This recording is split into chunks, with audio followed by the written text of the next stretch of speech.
Hello friends, this is Soumyadip Bhattacharya. So আজকের এই নতুন ভিডিওতে আমি ডিসকাস করব যে কিভাবে তোমরা পুলিশ সার্টিফিকেট তৈরি করবে আফটার সিলেকশন। দেখো, আমরা যখন একটা সিলেকশন পাই তখন আমাদেরকে যে ডিপার্টমেন্ট সেখান থেকে একটা প্রোফর্মা পাঠায়, সেটা হচ্ছে ক্যারেক্টার সার্টিফিকেটের।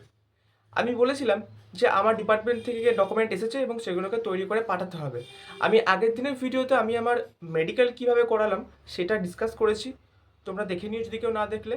সো আজকের এই ভিডিওতে বলবো যে কীভাবে আমি ক্যারেক্টার সার্টিফিকেট তৈরি করলাম এবং ক্যারেক্টার সার্টিফিকেট তৈরি করার জন্য যে পুলিশ সার্টিফিকেটের প্রয়োজন হয় সেটা কিভাবে তৈরি করতে হয়।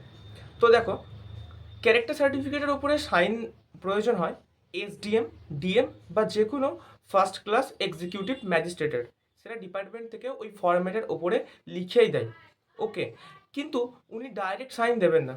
তার আগে সেখানে আমাদের ভিডিও হোক বা যাদের মিউনিসিপ্যালিটি এরিয়া আছে, সো সেখানকার যে হেড তার সাইন দরকার। মানে যে কোনো একজন গেজেটেড অফিসারের সাইন আগে সেখানে করিয়ে নিতে হবে, তারপরে কিন্তু এসডিএম সাইন দেবেন। এবার সেই গেজেটেড অফিসার যখন সাইন দেবেন তার আগে উনি বলবেন যে তুমি তোমার পিসিসি অর্থাৎ পুলিশ ক্লিয়ারেন্স সার্টিফিকেট তৈরি করে নিয়ে এসো, না হলে সেখানে সাইন দেবো না। এবার সেটাই কীভাবে বানাবে, যারা ধরো মিউনিসিপ্যালিটি এরিয়াতে বিলং করো বা যারা ভিলেজে বিলং করো, তারা যদি যারা ভিলেজে আছো তারা প্রথমে পঞ্চায়েতে যাবে এবং পঞ্চায়েত থেকে একটা রেসিডেন্সিয়াল সার্টিফিকেট তুলে নিয়ে আসবে। ওকে, এবং সেম প্রসেসে যারা মিউনিসিপ্যালিটিতে আছো একটা রেসিডেন্সিয়াল সার্টিফিকেট তুলবে।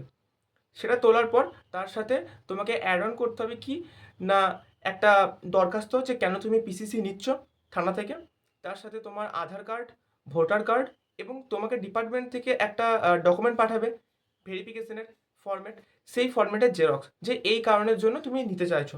সেগুলো সব কিছু নিয়ে তুমি তোমাদের মিউনিসিপ্যালিটিতে যাবে, আর যাদের ভিলেজে আছো বা যাদের ব্লক তারা ব্লকে যাবে এবং সেখানে গিয়ে বিডিওর থেকে সাইন নিয়ে সেই সাইন মানে বিডিও সেটাকে কোথায় পাঠাবে, থানাতে পাঠাবে। এবার থানাতে পাঠাবে, থানাতে ৩-৪ দিনের মতো সময় নিয়ে নেয়, কেউ হাতেও পেয়ে যায়, সাথে সাথে অপেক্ষা করতে হয়।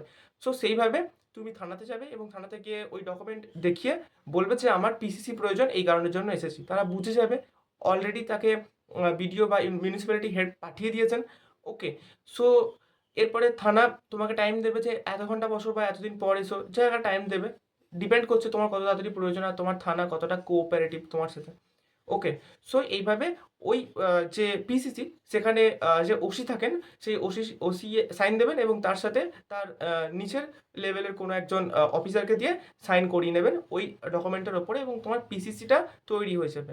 সেই পিসিসি নিয়ে এসে যখন তুমি তোমার যে মিউনিসিপ্যালিটি বা ব্লক যেখানে দেখাবে সেখান থেকে তুমি সাইন পেয়ে যাবে, কার বিডিওর সাইন পেয়ে যাবে। ওকে, তোমার ওই ডকুমেন্টের ওপরে যে প্রোফর্মাটা তোমার ডিপার্টমেন্ট থেকে পাঠিয়েছে।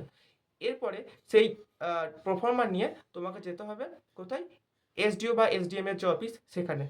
উনি আর কিছু দেখবেন না, কারণ তোমার প্রোফর্মার ওপরে যখনই দেখবেন যে বিডিওর সাইন হয়ে গেছে বা কোনো এক্সিকিউটিভ অফিসারের সাইন হয়ে গেছে তখন উনি ডাইরেক্ট সাইন করে দেবেন, কারণ উনি এটা জানেন যে যিনি সাইনটা দিয়েছেন তার আগে তিনি পুলিশ ক্লিয়ারেন্স সার্টিফিকেট দেখে নিয়েছেন। তাহলে বিষয়টা কি হলো যে পুলিশ ক্লিয়ারেন্স সার্টিফিকেট বানানোর জন্য তোমাকে তোমার যে মিউনিসিপ্যালিটি বা ব্লক সেখানে গিয়ে কন্ট্যাক্ট করতে হবে এবং ওনারা বলে দেবেন যে কী কী ডকুমেন্ট লাগবে। এবার একটা বিষয় দেখো, অনেক সময় কি হয় কোর্ট থেকে অ্যাফিডেভিটে লাগে, ঠিক আছে, যে তোমার নামে কোনো কেস নেই, সেটা একটা এফিডেভিট, হ্যাঁ, নোটারি কেটে নিয়ে আসতে হয়। আমার ক্ষেত্রে সেটা লাগেনি, বাট আমার একজন পরিচিত আছে, তার ক্ষেত্রে কিন্তু লেগেছে। সো সেটা ডিপেন্ড করছে সেই সেই থানার ওপরে বা সেই অথরিটির ওপরে ডিপেন্ড করছে। এবার সবথেকে ইম্পর্ট্যান্ট বিষয় এটাই যে যখন তুমি সিলেকশন পাবে, সেটা এমটিএস, সিএইচএসএল, সিজিএল যেটাই হোক, সিলেকশনে যখন তুমি বুঝে গেছো যে হ্যাঁ তোমার সিলেকশন হয়ে গেছে, এখান থেকে আর আউট হওয়ার কোনো ব্যাপার নেই, তুমি সাথে সাথে তোমার পিসিসিটা বানিয়ে রাখবে। ৬ মাসের মতো ভ্যালিডিটি থাকে, ঠিক আছে, হোপফুলি।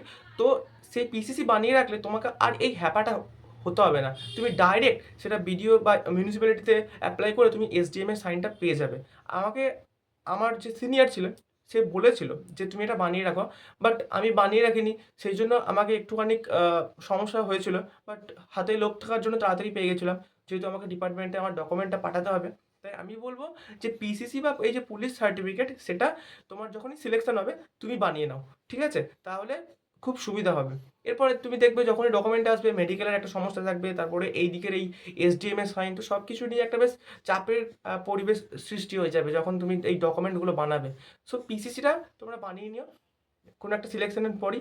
তো এই ছোট ভিডিওর দ্বারা আমার এটাই বলার ছিল। সো হোপফুলি তোমরা বুঝতে পেরেছো যে পুলিশ ক্লিয়ারেন্স সার্টিফিকেট কি। এবার পুলিশ এই যে ক্লিয়ারেন্স সার্টিফিকেটটা দেয় সেটা কিন্তু ওরা একটা ইনভেস্টিগেট করে যে তোমার নামে কোনো কেস নেই, সেটা অবশ্যই তুমি বুঝতে পারবে না, বা তোমার যে ভিলেজ পুলিশ আছে বা তোমার নিয়ারেস্ট যে কোনো পুলিশ আছে তার দ্বারা একটা রাফ একটা কি হয়ে যায়, একটা ইনভেস্টিগেশন হয়ে যায় যে হ্যাঁ এই ছেলেটা অথেন্টিক, এর কোনো কেস টেস নেই। সো তারপরেই সাইনটা দেয়। বাট এটা ভেতরের বিষয়, তুমি এটা বুঝতে পারবে না বা তোমাকে জানিয়ে সেটা করবে না।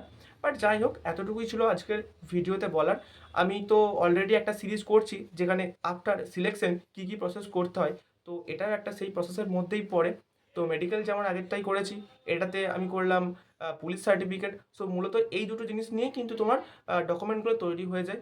আর রয়েছে অ্যাটেস্টেশন ফর্ম, সেই অ্যাটেস্টেশন ফর্মটা আমি একদম পুরো নিয়ে এসে কীভাবে ফিল আপ করতে হয় সেটা দেখাবো, সেটা পরের বিষয়। সো আপাতত এতটুকু জেনে রাখো। এই বিষয়গুলো তোমাদের প্রিপারেশনের সময় জেনে রাখা ভালো, কারণ পরবর্তী ক্ষেত্রে কিন্তু সিলেকশনের পর এগুলো নিয়ে কাজ করতেই হবে। সো এই ছিল আজকের ভিডিও।